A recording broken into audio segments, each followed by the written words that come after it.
पूर्ण एपिसोड पाहण्यासाठी डाउनलोड करा सोनी लिव्ह ॲप।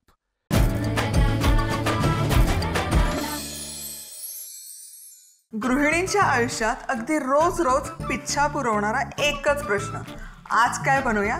मी आहे ना उत्तर द्यायला। चला तर मग सुरुवात करूया खमंग खुसखुशीत सफरीला। आज आपण बनवतोय क्रिस्पी चीज बॉल्स।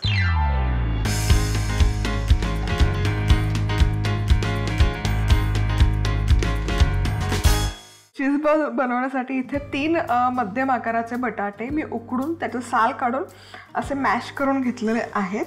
तर यामध्ये आपण घालतो थोडंसं पनीर, साधारण एक 50 ग्रॅम पनीर पुरेसं होतं। हे पण किसून घालायचं। पनीर छान असं किसून झालं की यामध्ये सगळे पुढचे जिन्नस घालूयात, ज्यामध्ये लसूण पेस्ट घालते मी, साधारण 1 चमचा भरा किसलेला लसूण आहे। गार्लिक पावडर वापरली तरी चालेल।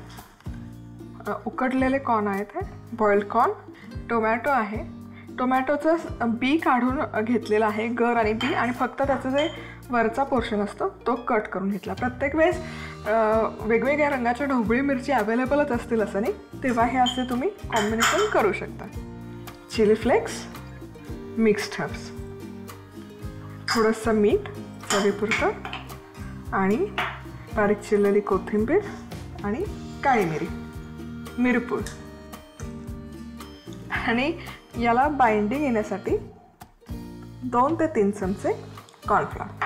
आता हे सगळे जिन्नस फक्त असे कंबाईन करून घ्यायचं। तर हे छान असं कंबाईन करून झालं की यातून छोटा पोर्शन घ्यायचा आणि याचे बॉल्स करून घ्यायचे। आता हे चीज बॉल्स आहेत, तर काय करायचं, याला ना मध्ये असं थोडंसं प्रेस करून याची पारी करून घ्यायची। आणि इथे मी ना मोझरेला चीज घेतलं आहे, प्रोसेस चीज वापरलं तरी चालेल, पण मोझरेला चीजचं चीज पुलिंग किंवा ते जे टेक्स्चर आपण म्हणतो ते खूप छान येतं। सो जितकं शक्य असेल तितकं चीज यामध्ये स्टफ करायचं आणि हे सील करून घ्यायचं। चीजमध्ये हवं तर तुम्ही थोडे चिली फ्लेक्स वगैरे घालू शकता। सो आपले हे बॉल्स बनवून तयार आहेत। चीज बॉल हे छान मी स्टफ करून घेतलेले आहेत। आता याचं कोटिंग करायचं आहे डीप फ्राय करण्यासाठी। सो त्यासाठी पाव कप इथे कॉर्नफ्लॉवर घेतलं, अरारूट घेतलं कॉर्नफ्लॉवरच्या ऐवजी तरी चालेल। पाव कप मैदा समप्रमाणात घ्यायचं, मैदा आणि कॉर्नफ्लॉवर। मीठ घालूयात अगदी चवीपुरतं, थोडीशी काळी मिरी, मिरपूड ऑप्शनल आहे, नाही घातली काही हरकत नाही, पण कोटिंगला पण जरा चव छान येते म्हणून घालते। सगळे जिन्नस मिक्स करूयात आणि यामध्ये पाणी घालून याचा दाटसर असा घोळ करायचा आहे, खूप सैल करायचं नाही। साधारण एक अर्धा कपला थोडंसं कमी पाणी यामध्ये लागतं, खूप सैल घोळ नाही करायचा आपल्याला, दाटसरच ठेवायचं। आता हा घोळ छान बनवून तयार झाला की यामध्ये हे जे आपण चीज बॉल करून घेतलेत हे घालायचे, छान कोट करायचं या बॅटरमध्ये, आणि यामधून काढून इथे माझ्याकडे ब्रेड क्रम्स आहेत, हे मिश्रण किंवा हे कोटेड बॉल्स यामध्ये घालायचे आणि छान कोट करून घ्यायचं, छान असं कोटिंग आलं पाहिजे। आणि तुम्हाला अगदी सुपर क्रिस्पी हवे असतील ना हे चीज बॉल्स, तर ही सेम स्टेप आहे ना 2दा करायची। मी शक्यतो जेव्हा हे असे पदार्थ करते तेव्हा ही सेम स्टेप 2दा रिपीट करते। आता हे बॅटर घ्यायचं, पुन्हा हा कोटेड बॉल यामध्ये हलकासा डीप करून घ्यायचा आणि पुन्हा ब्रेड क्रम्समध्ये घोळवून घ्यायचं। यामुळे काय होतं ना, कोटिंग असं खूप जाडसर येतं आणि सुंदर येतं। याच पद्धतीने सगळे कोटिंग मी करून घेते। आता हे चीज बॉल्स आपण फ्रीजमध्ये एक 10 मिनिटं सेट करण्यासाठी ठेवूया। चीज बॉल्स इथे मी सगळे स्टफ करून घेतलेले आहेत, मस्त दिसत आहेत। आता हे एक एक बॉल घेऊन छान डीप फ्राय करून घ्यायचे, हलक्या हाताने सोडायचं आणि खूप हाय हीटवर तळायचं नाही, लो टू मिडियम हीटवर तळायचं। म्हणजे काय होतं ना, हे छान असे तळले जातात आणि नाहीतर मग काय होतं, रंग बदलतो आणि त्याला क्रिस्पीपणा येत नाही। हाय हीटवर नाही तळायचं। आता हे चीज बॉल्स मस्तपैकी मी तळून घेतलेले आहेत। आता काढूयात आणि आता हे टिश्यू पेपरवर काढूयात।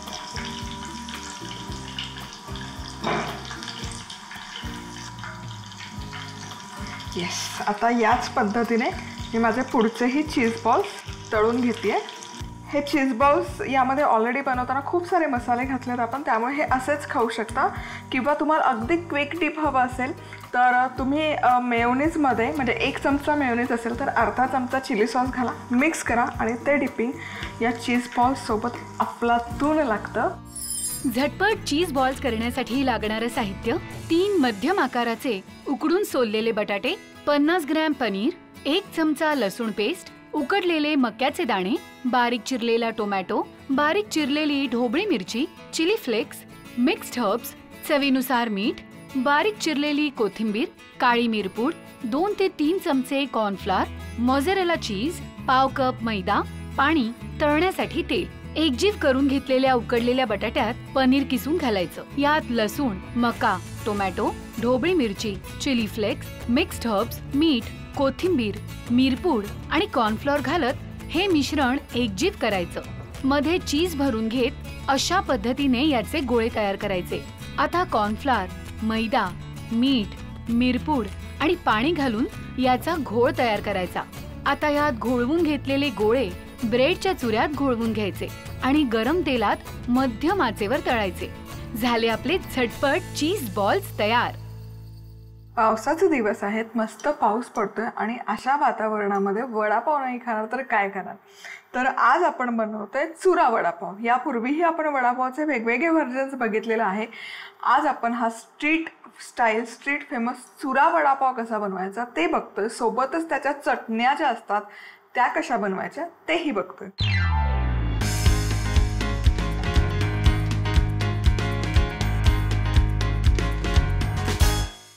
सगळ्यात आधी इथे चमचाभर तेल गरम केलेलं आहे. यामध्ये घालूयात लसूण मिरचीचा ठेचा. हा ठेचा बनवण्यासाठी 6 ते 7 लसूण पाकळ्या घेतल्या, 2 ते 3 हिरव्या मिरच्या मिक्सरच्या भांड्यामध्ये टाकून छान असं त्याची भरड काढून घेतली. खूप फाईन ठेचा करायची गरज नाही आहे. यामध्येच घालूयात हिंग चिमूटभर, कढीपत्ता आणि हे 1 मिनिटभर सगळे जिन्नस आपण परतून घेऊया. आता हे हलकंसं परतून झालं की गॅस बंद करायचा. यामध्ये घालायची हळद मिक्स करूया आणि आता यामध्ये घालूयात उकडलेला बटाटा. 3 मध्यम आकाराचे बटाटे मी इथे घेतलेले आहेत. हे बटाटे फोडून घेऊयात फोर्कने. एकसंधपणा किंवा यामध्ये काय होतं ना, मॅश करण्यापेक्षा किंवा तुकडे करण्यापेक्षा ते जे वड्याचं जे बटाट्याच्या भाजीचं टेक्स्चर आहे ते छान येतं. म्हणजे मॅशही नाही होत आणि त्याचे पीसेसही राहतात. त्यामुळे मी शक्यतो फोर्क वापरते. मीठ घालायचं चवीपुरतं, बारीक चिरलेली कोथिंबीर आणि हे व्यवस्थित एकजीव करून घ्यायचं. आता हे छान व्यवस्थित एकजीव झालं की यामधला हा जो कढीपत्ता आहे हा काढून बाजूला ठेवायचा, कारण तो दाताखाली आला तर छान नाही लागतचं. पण तुम्हाला हवं असेल तर तुम्ही ठेवू शकता. पण मी शक्यतो काढून टाकते कारण त्याचा फ्लेवर ऑलरेडी फोडणीमध्ये उतरलेला आहे. आता हे जे मिश्रण आहे हे घ्यायचं आणि याचे वडे करून घ्यावेत. तुम्हाला किती लहान मोठे करायचे त्या प्रमाणात तुम्ही हे वडे असे करून घेऊ शकता आणि हे एका प्लेटमध्ये काढून ठेवायचं. झटपट चुरा वडापाव करण्यासाठी लागणारं साहित्य: सारणासाठी 1 मोठा चमचा तेल, लसूण हिरवी मिरचीचा ठेचा, चिमूटभर हिंग, कढीपत्ता, पाव चमचा हळद, 3 मध्यम आकाराचे उकडून सोललेले बटाटे, चवीनुसार मीठ, बारीक चिरलेली कोथिंबीर. गरम तेलात लसूण मिरचीचा ठेचा, हिंग, कढीपत्ता परतून घेत यात हळद आणि बटाटे घालायचे. यावर मीठ आणि कोथिंबीर घालायची आणि हे मिश्रण एकजीव करायचं आणि याचे वडे तयार करायचे. वडे बनवून तयार आहेत. आता वडे तळण्यासाठी त्याचं कोटिंग आपण बनवूयात. तर त्यासाठी इथे 1 कप मी बेसन पीठ घेतलेलं आहे. यामध्ये आपण घालूयात पाव कप तांदळाचं पीठ. यामुळे काय होतं ना, चुरा जो आपण बनवतो तो अतिशय खुसखुशीत कुरकुरीत बनतो आणि त्याचबरोबर वड्यांनाही कोटिंग अतिशय हलकं आणि कुरकुरीत येतं. हळद, मीठ आणि अगदी चिमूटभर खायचा सोडा मी इथे घालते. सोडा नाही घातला तरी चालेल. सोडा तुम्हाला नसेल घालायचं यामध्ये तर 1 चमचाभर तेल तुम्ही यामध्ये घाला, गरम तेल. त्याने पण आवरण छान कुरकुरीत बनतं. यामध्ये घालायचं थोडं पाणी, अगदी थोडं पाणी घालायचं आणि याचं दाटसर बॅटर करायचं. खूप सैल बॅटर करायचं नाही आहे. आणि आता इथे हे बॅटर तयार आहे. तुम्ही बघू शकाल कन्सिस्टन्सी छान अशी फ्लोईंग कन्सिस्टन्सी आहे. खूप सैल नाही आणि खूप घट्टही नाही. ही कन्सिस्टन्सी आपल्याला हवी आहे. आता आपण चुरा तळायला घेऊयात आणि मग वडे तळूयात आणि मग त्याच्या चटण्या कशा बनवायचं ते बघूयात. पूर्ण एपिसोड पाहण्यासाठी डाउनलोड करा सोनी लिव्ह ॲप.